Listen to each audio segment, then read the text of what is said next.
In a chess game, one of the most important fundamentals is to develop one's pieces properly and immediately. In other words, while correct placement of these pieces is important, speed is also key. You may have heard of lead in development, far advanced pawns and pieces and all those stuffs. Now, these things relate to the element of time. In this video, we'll talk about tempo, also known as tempi. If you watch some chess videos and commentaries, you may have already heard of the phrases like white gains tempo there, or black loses a tempo because of this move, and many more. So, what is a tempo? Well, tempo is a Latin word which means time. As mentioned, time is very important in chess. And do you know that it can either be won or lost? So, tempo is about time or time management. And we can categorize this by gaining time or gaining a tempo, and losing time or losing a tempo. If a player is forced to retreat his piece that he just moved, then that means he lost a tempo. It's like if he moves a certain piece to a square and then moves it back, then it looks like he never performed that move. On the other hand, if a player moves his piece to a square, and that move happens to create an attack to an enemy piece, or create an initiative against an enemy, then he gains a tempo, with fewer moves leading to multiple purposes, gaining time to create those extra threats and initiatives. Let us check this position. Well, this is the opening phase. This is a famous illustration and a famous opening. This is Scandinavian Defense, and it goes e4, d5, e takes d5, queen takes d5, knight c3. Now, the move knight c3 is a developing move by white. It's like a normal move there, knight to c3. And it also happens to attack black's queen on d5. Now, we can say that white gains a tempo here, because with a single move, okay, he has multiple purposes with that single move, or with that one move. Well, black loses a tempo because the queen just captured or moved to d5 and it has to move somewhere else again. Okay, since the queen needs to move somewhere after being moved, so for example, queen goes to g5. Now, d4. Now, d4 again develops white's pawns at the center. Now, this pawn has it's controlling the center in the opening phase. It opens a dark square bishop and attacks the queen at the same time. This is another gained tempo by white. Black replies with running his queen away to some squares and queen to h4, for example. Now, knight f3. Knight f3 gains third tempo for white. Again, this is a normal developing move and at the same time an attacking move to black's queen on h4. Now we can see that while white developed his pieces faster, he's got 3 pieces, than black, who only has his queen moved multiple times, leading to being behind in development. Of course, black may have been dumb for doing those wasteful moves, but for the sake of illustration, we can see the value of gaining tempo and the disadvantage of losing it.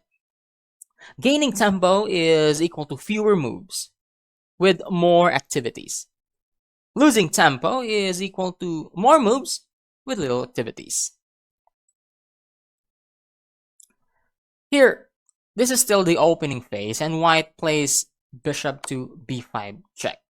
Well, this move looks like an aggressive one because directly you're checking the enemy king right away in the opening phase, but black replies with c6 to attack the bishop while having to develop. Now we can say that this is actually a helping move to black because in fact black can have now a better chance of playing queen b6 later on, attacking this pawn on b2, given that this bishop is already the bishop from c1 has already been committed to the f4 square, and this b2 square or b2 pawn is weak. We can say that white actually helped his opponent during the development phase in the opening. Now, bishop is attacked, so it needs to move somewhere. White plays bishop to d3. And white just lost a tempo there. We can see that the bishop could have been moved to d3 from the beginning. And he doesn't need to, help black play a free c6. And it's like black had made 2 moves while white made only 1. In this position, white was too greedy in taking the c5 pawn for free. Now he plays here d takes c5. Now, little did he know that it's actually a trap. Because after d takes c5, black can immediately strike at e5, or with e5. It attacks the bishop on f4, therefore it needs to react. And at the same time, he can prevent the move e4. So, bishop goes to g3 and then e4.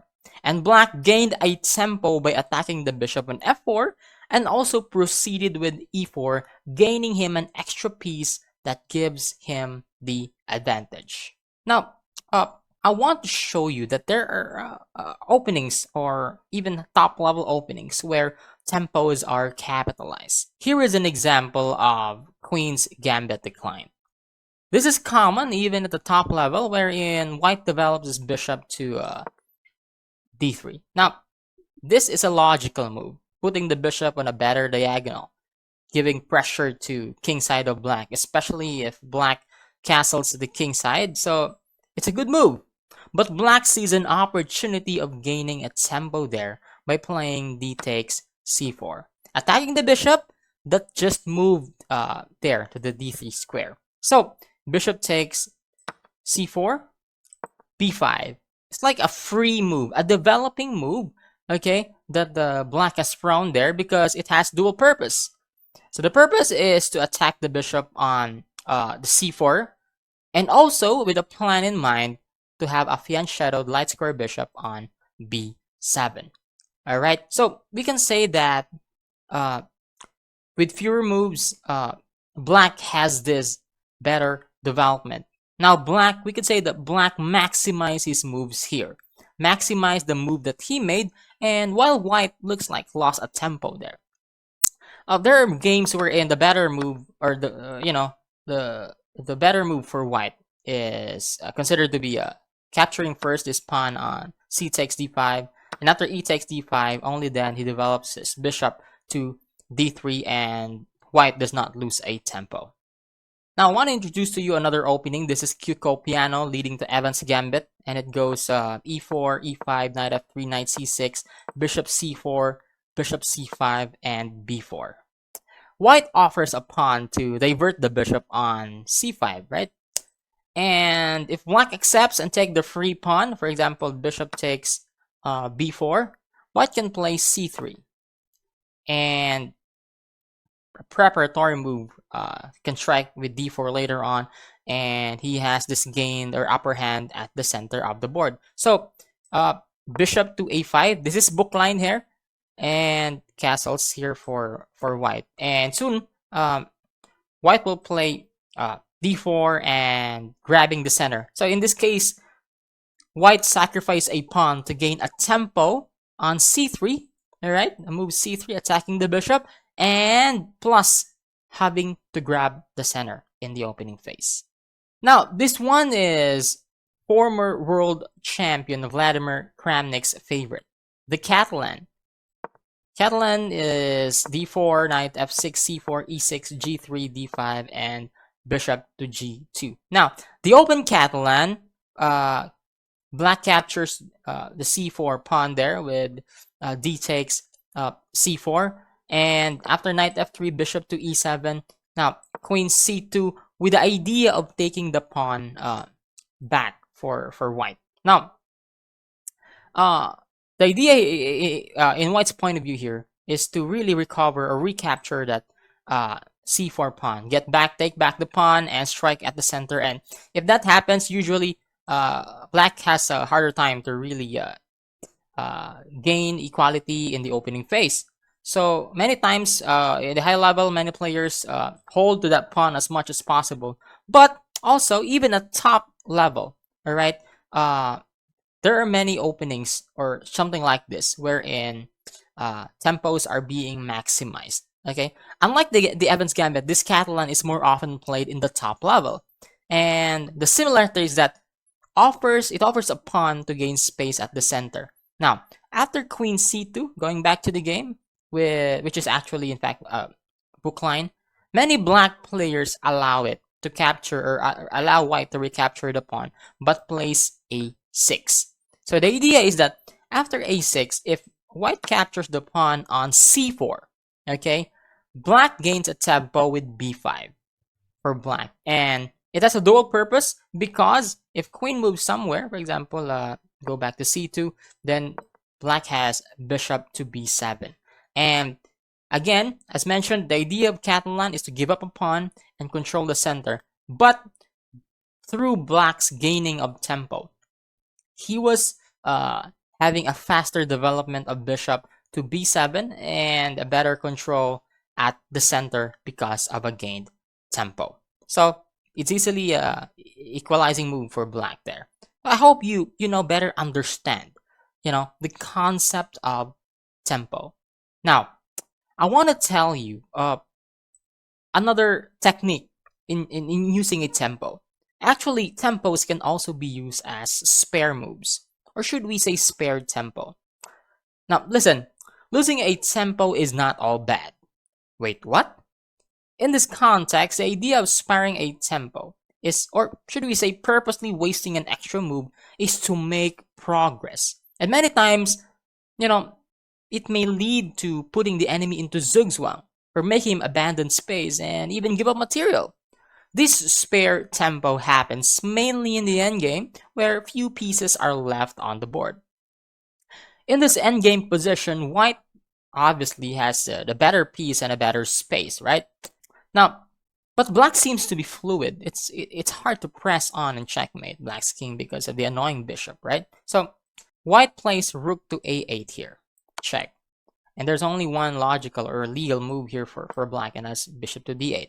Now white purposely loses a tempo by playing rook to b8. A waiting move. Now black is zugzwang, and the only way for black to move is king f8, and white will capture bishop and a one game.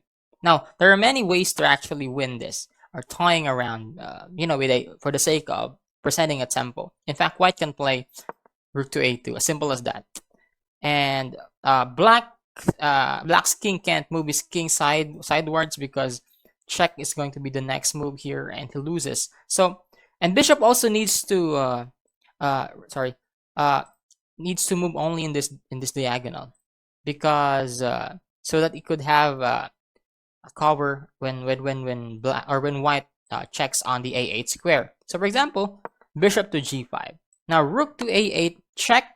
Bishop needs to go back, and in fact, a simple king to d6 can win the game, because black king is the only way to move for black, and the next move for white is capture the bishop. Another way is a simple rook to b8, just like in the previous one, and black's king needs to move again, and white will capture the bishop and won the game. So as simple as that, sparing some moves to put the enemy into zugzwang or make him abandon support or space, or sometimes material. Many times, spare tempo can be applied with pawns in the endgame. Here, black to move, and it looks like he is equalized because of the opposition. Remember the opposition? In king and pawn endgames, whoever is not to move has the opposition. So after king d7, seems that white loses the opposition since it is now his turn to move. Now black is not to move here, therefore he has the opposition. But white has an extra move, a spare tempo, d4.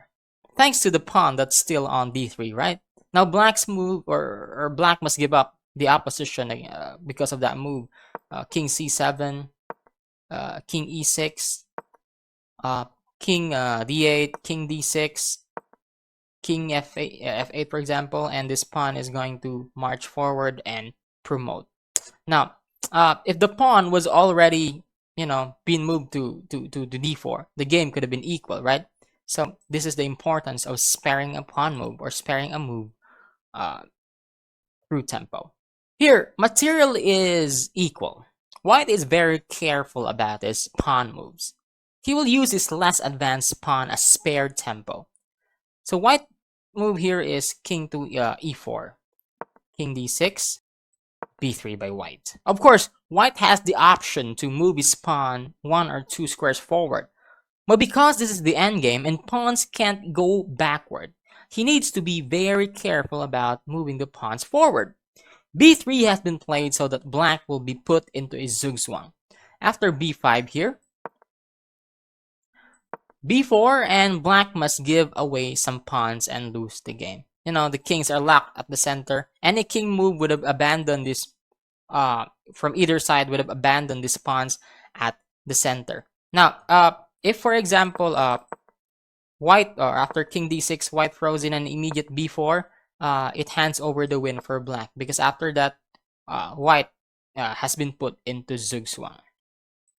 So there it is. Now, the idea of tempo is actually to gain faster development and initiatives. Listen, the key is this. Many times, tempo is associated with forcing moves in the opponent. Now, practice and learn to capitalize tempos. Apply them to your games, and you'll go further in your passion and development in chess. Hey, check this video out to make sure that you get more important information to bring your chess to the next level.